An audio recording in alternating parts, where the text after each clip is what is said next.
আজকে কোনো রান্নার ভিডিও শেয়ার করব না, আজকে ভিডিও শেয়ার করব কি কি রান্না করেছি দুপুরবেলায়। চলো দেখিয়ে দিই কি কি রান্না করেছি আজকে দুপুরবেলায়। প্রথমেই গরম ভাত,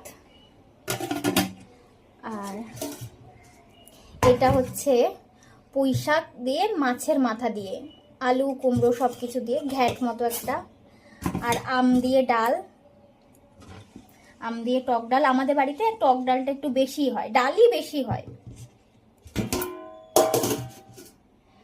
আর আছে এতে হচ্ছে কালকের তরকা রয়েছে একটু, আর এটা আলু ভাজা, পটল ভাজা, মিষ্টি আলু ভাজা আর পটল ভাজা। আর এই যে আলু দিয়ে পেঁয়াজ লঙ্কা দিয়ে মেখেছি, মানে এই পেঁয়াজ আর শুকনো লঙ্কা ভেজে মেখেছি, যেটাকে আলু ভর্তা বলে, আমরা আলুর কোপ্তা বলি, যাই হোক। আর করেছি আজকে স্পেশাল মেনু মেটে চচ্চড়ি, মুরগির মাংসের মেটে দিয়ে আলু দিয়ে চচ্চড়ি। আমার ছোট ননদের বাড়িতে গিয়ে করেছিলাম, বেশ ভালো লেগেছিল, তাই আজকে বাড়িতে করেছি। আজকে দুপুরে এটাই রান্না হয়েছে, এগুলোই। কেমন লাগলো ভিডিওটা জানাবে, আর রান্নাগুলো দেখে কেমন মনে হয়েছে বলবে। ভালো লাগলে একটা লাইক, একটা কমেন্ট করে দিও। Thank you.